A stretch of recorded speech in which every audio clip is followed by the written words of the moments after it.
Good afternoon. Today we have the privilege of speaking with Mrs. Poornima Hatti, a legal expert and the current secretary of the International Commission of Jurists for Karnataka, bringing over 21 years of experience in both Indian and international dispute resolution. Mrs. Hatti received an education from the University of Oxford and holds an LLM from the London School of Economics. She's acted on behalf of numerous high-profile clients in various litigation and arbitration proceedings and is recognized as an India Specialist Mediator by the Singapore International Mediation Center. Her expertise spans shareholder disputes, construction disputes, financial insolvency matters, and employment law, particularly in workplace harassment and anti-corruption cases. She's also a visiting faculty member at the National Law School of India University and a guest lecturer at IIM Bangalore. Her numerous accolades includes being named Female Lawyer of the Year and one of Asia Pacific's top 100 women in litigation. She is celebrated for her compassionate and objective approach to resolving conflicts and is highly regarded for her clarity, thoroughness, and dedication. Thank you, Karni. Mrs. Hatti, you've had a remarkable journey in the legal profession, from co-founding Samvad Partners to being recognized as one of India's top lawyers.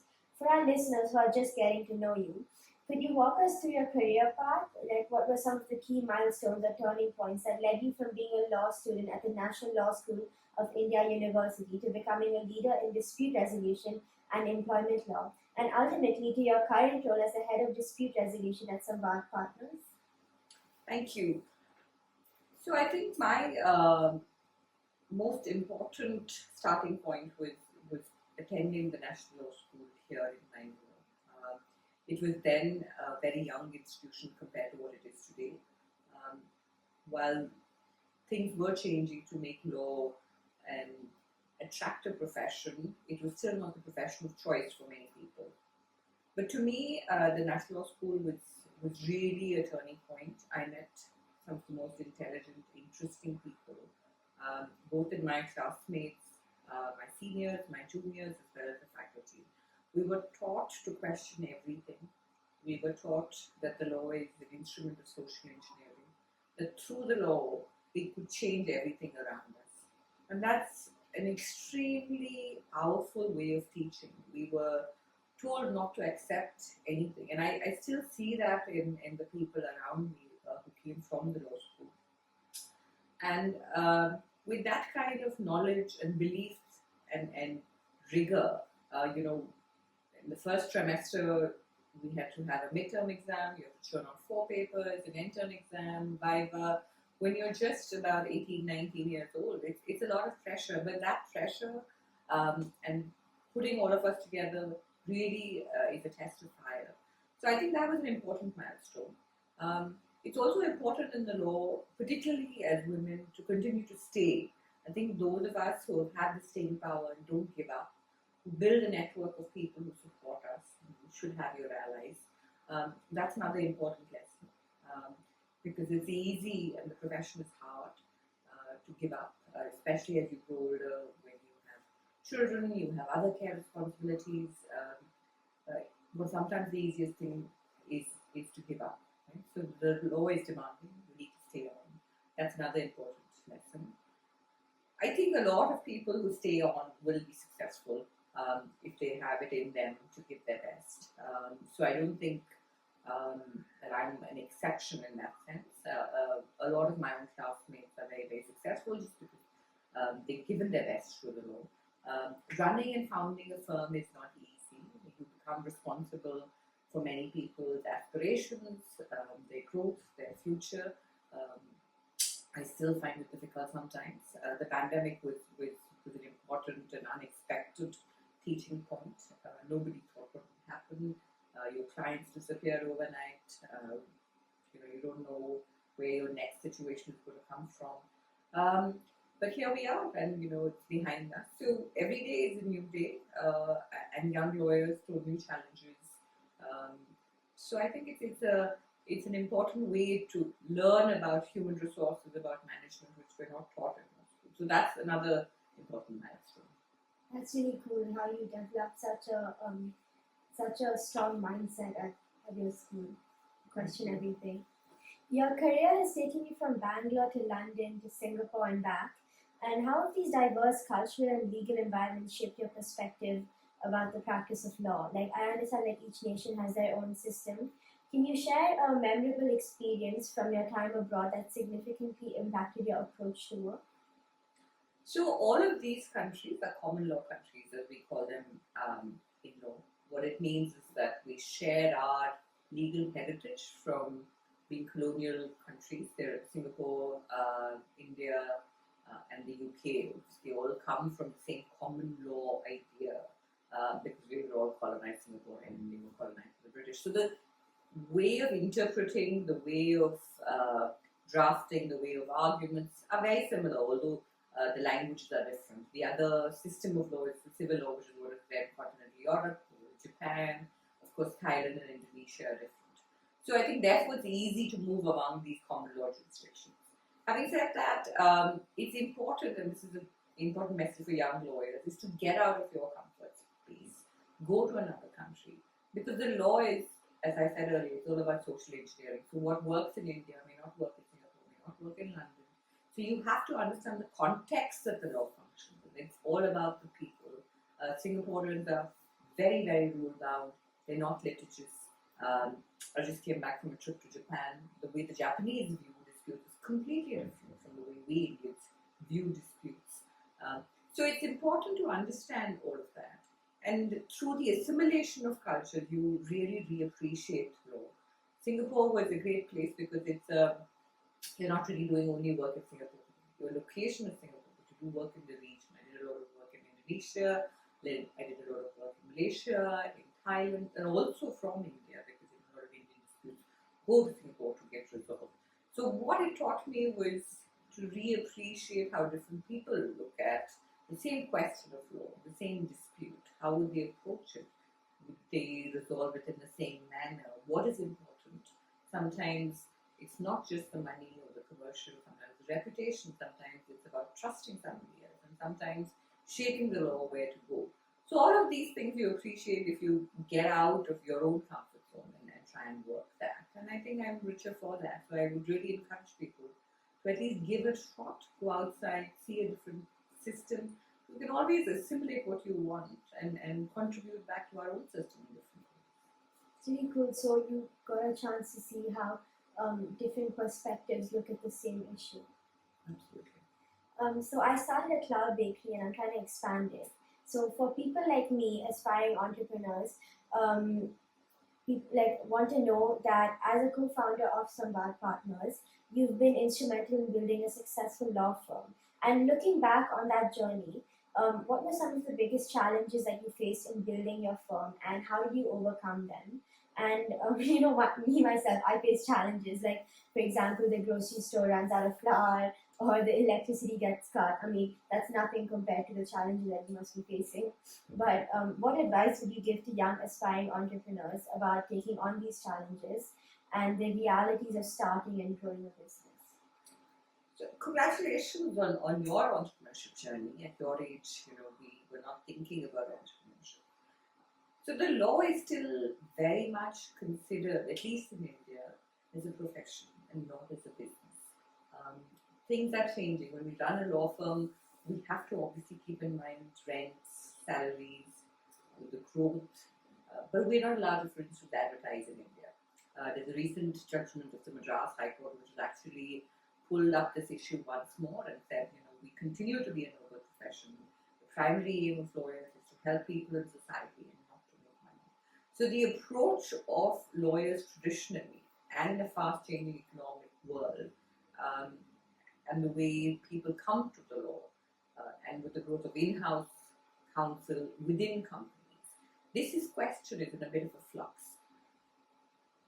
What is the important aspect? What is the important challenge in running a firm? I think financial management is very, very key. Again, simply because we're not taught about this. You say, go through a brief, argue a matter, write an opinion. It comes more naturally to us. But how do you run a firm? What I've learned is it's important to invest in your leadership. Right? So it can't be one person. You have to have an idea of what that leadership is like. How are you going to invest in it? Succession planning is an important aspect. If you're going to grow, at what pace are you going to grow? You also have to carry your firm with you. You have to carry your partners with you, you have to carry your associates with you, and you have to share your vision. And that vision, only if it's shared, will it lead to something else. So that's another important aspect. Ask for help. If you need help to review certain policies, if you need help to grow into a different kind of firm, always seek that expertise. That expertise may not come from within the law. So speak to other experts who may be consultants, who may have built organizations, who may have worked with organizations in different parts of the world and learn from those mistakes. I think that is an important part. It's also to be humble and to understand when you make a mistake that it's not the end of the road, that you can come back, pick yourself up, and get on with it. So it's about collaboration and planning in advance that ensures the growth of your law firm. Yes. That's one of the key aspects. So you're known for your expertise in dispute resolution and have worked on many high-profile cases. Could you walk us through a particularly complex or challenging case that stands out in your career? How did you approach the unique difficulties it presented, and what lessons did you learn from that experience? Preparation is key, but have you heard about the intellect versus intuition theory? It's, for example, when I swam the English Channel, my intellect was telling me that the water was too cold and that I was in danger, so I should stop. But my intuition, like my gut feeling, was telling me to continue and finish the swim. For such cases, when you speak on the spot, how do you balance your intellect and your intuition, and how do you build your crisis management skills? So first of all, congratulations on that swim. I think very, very well done, and I hope you continue to pursue that and scale new heights or swim longer distances. So your question has many aspects to it, right? So intuition versus intellect. I think with law, you have to plan strategically, and you build a team, and you bring in different skill sets. Suppose it's a complex dispute around environmental law. You need an environmental law expert. You need to know who the judge is. You need to know who your opponent is. You need to also plan for unpredictable situations, such as a loss of a file, or the registry may throw something else. You may have an intervener in the case. And what is it that you want of the case? And what does your client want? Is it achievable or not? So you plan as much as possible. Even with 110% planning, sometimes there will be a lapse or a point that you haven't considered. So the team is important. Even as a young lawyer, if you don't have the expertise, seek out a senior counsel, seek out another ally who may have done that digging, speak to a professor, read, write, so you get that opportunity to plan. Sometimes you don't have a situation where you can plan. Somebody will come to you and say, this needs to be moved overnight because this is going to happen tomorrow morning.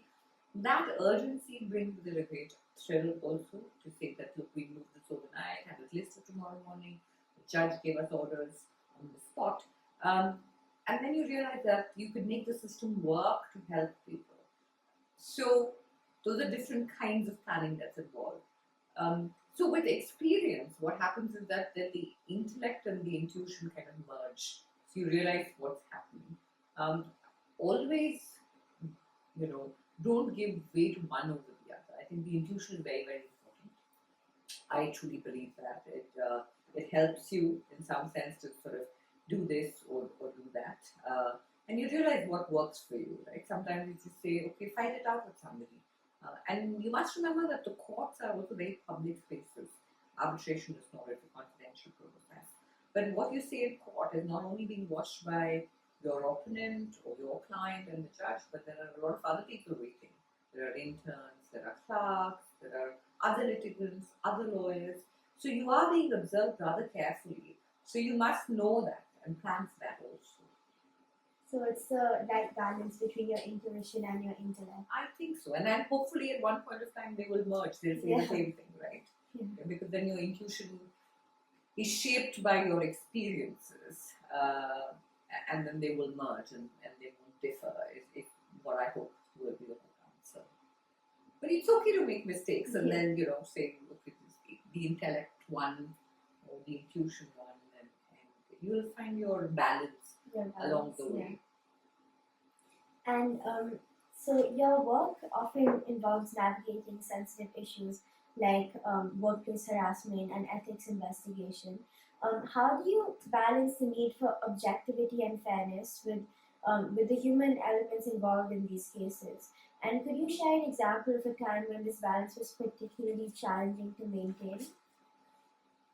So before I answer that question, I want to go back a little bit to your intellect and intuition. I think where the intuition has really played a part is in hiring people, the right people.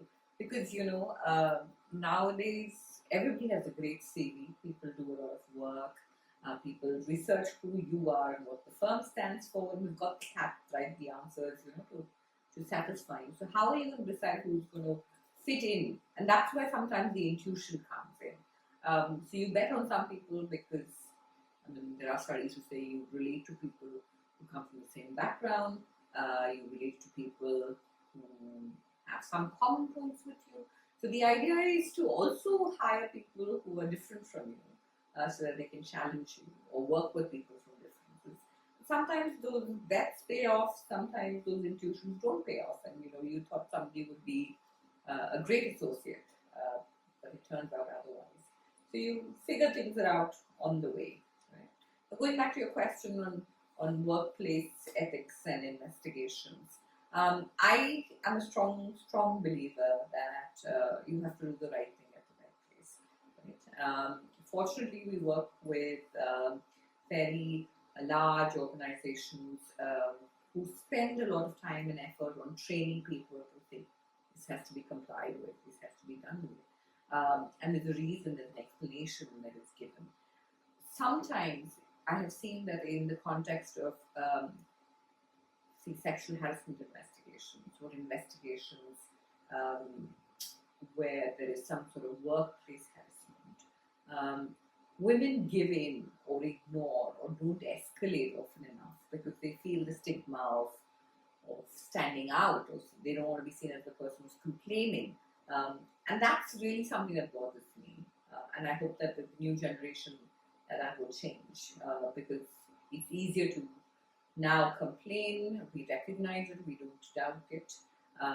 So hopefully that part will mean that, women will stand up easier, because it really used to upset me that some people could get away with so much despite their pedigree, education, good jobs, large companies, storied organizations, but just because they could hide something private and that could not be seen as easily, they got away with a lot. So that would really bother me.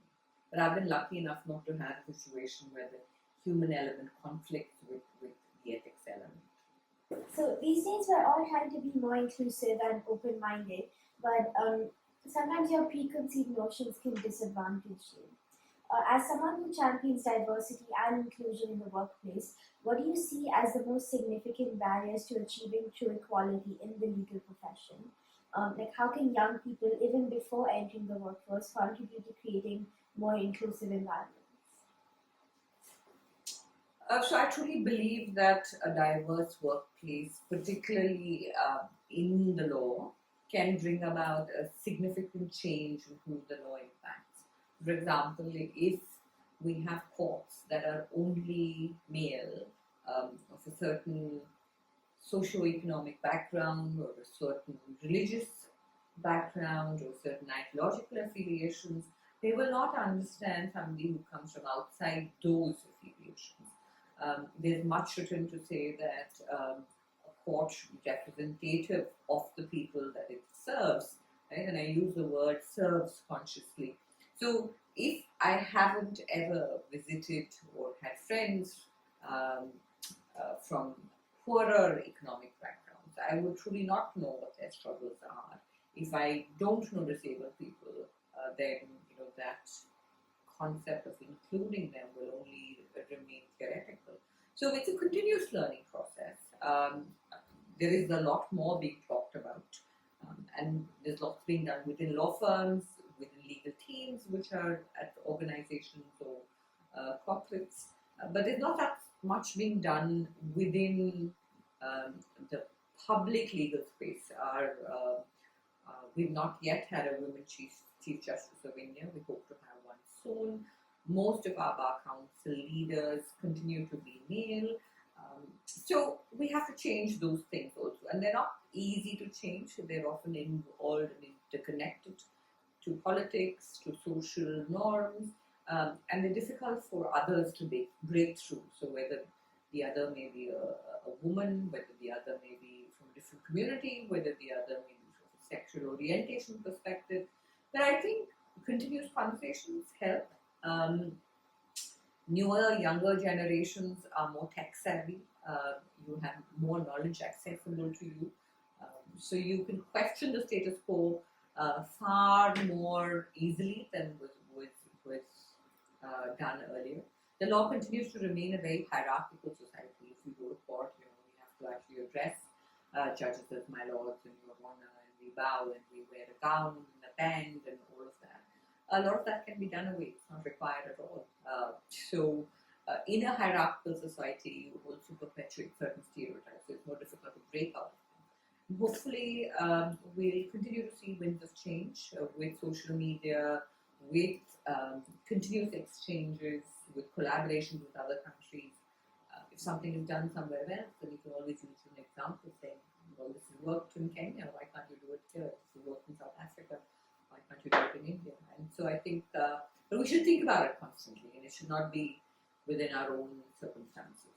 So with an increasingly interconnected world and rapidly developing technology, we can be more inclusive in the courtroom and as people in general. We should use it to be more inclusive. So everybody who's a stakeholder should use them. It shouldn't just be just litigants, right? It should be the judges also. It should be, for example, my pet topic is we don't have enough women in litigation. Why? Because the court list comes out at 8 p.m. at night, and that's when most people are home. Most women want to be with their family, take care of them. I am a very privileged woman. I have my own car. I can drive. I have a supportive family, both from my parents, from my husband, my in-laws. A lot of people may not be that way. I've had young girls who work with me whose parents don't understand why do we have to go meet somebody at 9 p.m. at night, right? So it's difficult to explain. So we could plan things better if structurally things move forward more. And that would, inclusivity would help. Absolutely, yeah. So in recent years, technology has rapidly transformed many aspects of the legal profession, like we were just discussing. Innovations like IBM's Watson AI and OpenAI's ChatGPT-4 are revolutionizing how legal research, document review, and contract analysis are conducted, often performing tasks traditionally handled by paralegals with greater speed and accuracy. With this background, what are the most exciting technological advancements you've observed in the legal field, and how do you envision they will shape the future of law? Are there any potential drawbacks or ethical concerns that young aspiring lawyers should be aware of, especially concerning the diminishing role of paralegals? I think all of us are talking about this all the time. It's an area that we're still understanding. It's an area that we have to work with. We can't ignore it, else we will become redundant. Lots of technology is helping with document review, with first round of drafts. A lot of people, including law firms and clients, are investing in them, more understanding of it. And of course, if something saves time, saves cost, people must invest in it. Right? The human mind should do something better and more evolved than that. So yes, it will probably have an impact on the first layer of jobs. But I think we're not there yet. We will understand to meet it. All law firms, a lot of law firms, should I say, are investing in technology as we are doing. If we don't, we get left behind. Because clients are now asking that certain kinds of drafts are already generated. Some of them through free software, some of them through paid software. What is the information that they're using to collate it? what is the ethical challenge? You should be aware of the biases that each kind of technology comes with it. Where is the information that is being fed into the technology that is throwing out these drafts coming from? Is it breaching some confidentiality? What kind of information is being fed in? Will that ensure that every voice is heard? Or is it only a certain perspective that is getting heard? So it ties in with our earlier diversity question. Right? If you're feeding in 100 contracts of a certain kind, ChatGPT is going to throw out a similar kind of contract. What about a different perspective? Is the black woman's perspective there? Is the intersectionality of a gay boy from South India there? Whatever that perspective may be in commercial context or otherwise. So that is important. And that's what you're going to generate. And only then will we have a true and neutral view, if there exists such an idea of neutral view. So those are the biases in ethical law. But it's here to stay. I don't think we can ignore it, and we must work with it. So, like, while we should reap the benefits from it, like its efficiency and low cost, we should also be mindful as to its as to like where the information comes from and about how the fact that it has no human perspective. Or how much we rely on it. Yeah. So we all require the skills of a lawyer, whether it's negotiating a higher grade with your teachers or pushing bedtime with your parents. But as someone who teaches at universities and mentors young lawyers, what do you see as the most crucial skills or qualities for success in the legal field that may not be taught in traditional law school curricula? And how can students start developing these skills early in their educational journey? And how important is the skill of listening in the art of negotiation? So I'll start with your last question first. I was speaking to a bunch of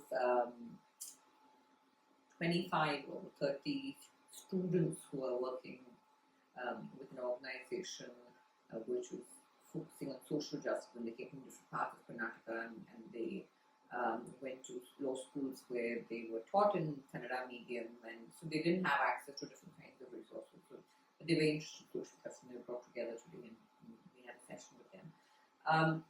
So, different kinds of teaching happening there, right? So listening is extremely important, and without that, it's not going to work out, and it's not going to move forward. You must listen. Law schools have come a long way, right? We have some fantastic teachers. Again, cross-pollination of ideas, assimilations, fellowships with different organizations. Teaching remotely needs exchange of ideas, exchange of students. There's a lot that is to be unpacked with law schools today. And when I teach, I'm often going there to bring in a practical perspective to a theoretical idea of law, because we actually are practitioners of the law, which academics may not be. What is the question about what is the most important thing? I think it's rigor. It's not an easy profession. You have to put in the long hours. You have to analyze. You have to have the staying power. So if you're there for the long haul, so you have to manage the different people. You have to manage the stress, and you have to get on with it. Yes. So it's about understanding the practical aspect along with the theoretical aspect, and it's about putting in the hours and really working hard. Yes. So your work often involves high-stakes situations and significant pressure. So how do you manage stress and maintain your well-being in such a demanding career? Many people have come forward stating that they don't believe in the so-called work-life balance, and one aspect of their life will always get more attention than the other, and that they dedicate significant time to one and focus on the other a little less. Do you believe in the same philosophy, or have you been able to strike the balance? I don't think it's fair to say I've struck the balance. I struggle every day. Each day is a new day. Sometimes you plan for something, the day unravels, and you have something completely different on your plate. So we don't know where it's going to go, how it's going to go. So you can't plan for everything, and you must allow for that. But make your plans nonetheless, and hopefully you'll be able to balance. I've learned as you grow older that it's important to focus on your health, that exercising is important so that you're able to stay there in the long run. I've seen a lot of health crises for young lawyers who are not eating right, who are just focusing on the work, right? At the same time, you realize that the race is not really with anybody else but yourself, right? There are the years maybe a lot of people give up and say that they will take care of their children and focus on that. Sometimes life throws you different kind of torpedoes, and you may have a health scare in the family where you need to focus on that. So you have to plan for different things in different phases, and there is no one right answer. Something that works for you is only working for you, and it's important. But seek out help. Find your allies, both at work and at home and socially, and they will help you stay sane at the least. So striking a balance is important. It's a race like between yourself, like you understand. Race with yourself, so don't Yes. compete with Yeah. others. Sometimes it's human to say, "Oh my God, Yeah. this person achieves so much, and I've just come here," or "Okay, this person did that, and I've not done that." But your reality is your reality, Yeah. and you have to live in your reality, and how you choose and what is your reality is important. Mrs. Hatti, it's truly inspiring to hear about your commitment to volunteering your time to teach underprivileged and aspiring law students over the weekends. What inspired you to get involved in this initiative? And could you share some of the impacts or changes that you've witnessed your students through your mentorship?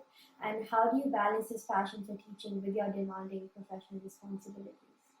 It's always important for any profession to give back to society, whether it's medicine, technology, law, management, whatever. There's somebody always who's not as privileged as you are, so we should always be conscious, particularly in a country like India where there's so many divisions, right? And if you don't do that, you're living in a smaller world and a less fulfilled world. So I strongly urge that people do that. It's something that I wouldn't be able to live with myself if I didn't do. And there are days when we think we're not doing enough. So one must do what one feels will contribute to the larger society, whether it's teaching, mentoring, giving internships, focusing on different ideas, or doing a certain kind of pro bono set of work and pursuing that. So it's important to do it. It makes you a better person. It ties in with the diversity argument. If you don't meet, today I met law students from Bellary and Bijapur. I've never met law students from there. Right? So their idea of what is litigation, or their idea of social justice, or their idea of just justice,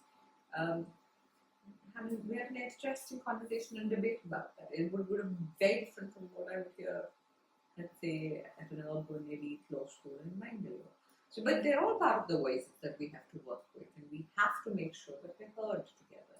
So it's very important to do that. If we don't do that, we're really not being part of the social engineering experiment.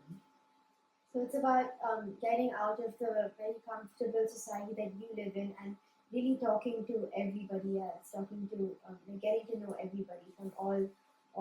Because we owe it sides. to them, Yes. right? Because I could have been there, and they could have been here. So you have to make sure you help people. We should do more of it. And a lot of organizations have credits for pro bono work, have credits for diversity inclusion, whatever way you can. So even as a firm, we work with a lot of other organizations on a pro bono basis, whether it's like Grameen Foundation or a Citizens Action Forum or a public interest litigation that we do. So just so that we remain relevant to the society. And so as we conclude our conversation, I'd like to ask you about the concept of mastery. I've learned about the concept of choosing something you're passionate about and becoming the best in it. Like if you become the top 1% in your skill, then you can be truly successful. In your journey to becoming a leading figure in the Indian legal community, how have you approached the idea of mastery in your field? And what top 3 points of advice will you give to students about developing expertise and continually improving in their chosen areas, whether in law or any other field? I think we now live in an increasing world of focused expertise. You must be an expert at something. You even with, let's say, medicine, where you will go to somebody who's an expert in that particular area. If you have a problem with your ear, you seek out the best ENT person. You just won't go to a GP, right? But you need to make sure that you still know the generic idea, right? So you're grounded in that. So expertise is extremely important. So that's my advice. Please figure out if your passion and your mastery coincide. That's great. Uh, we've also seen a lot of people who decided that after going through many years of the law, working in the law, that the law is not for them. And I think that's a very courageous choice to say, this is not working out, let's not be miserable in this field, and let's find whatever fits for us. And I think that's also fine. So if it's not working out for you, there's no passion in it, there's no point in trying to try it. So the law is vast and wide. Find what works for you if you choose to want to become a lawyer. And I'm sure, it's now a profession of choice. We have a ton of law schools in India and otherwise. Great faculty. So pick what works for you, and if that's something as niche as law and technology or sports law or space law, things that we didn't really think of careers when we were starting off, they're available to you, and they are real, and choose the right thing and take your time. And if it's okay if you make a mistake, you'll find something else. So with like how fast the world has developed, there's so much more choice for people to make, and there's so much more for you to explore and choose what you're really passionate about, so you can combine your passion and what you want to master in. Absolutely. And if you're blessed and you already know what that is, fantastic. But otherwise, I hope you find it as you begin your journey. So that's all the questions I have for today. Thank you so much. Thank you so much for talking with us. It really gave me an insight into the whole legal system, and as you as a person, it's really amazing about all the things you've accomplished. Thank you very much. Thank you for coming today.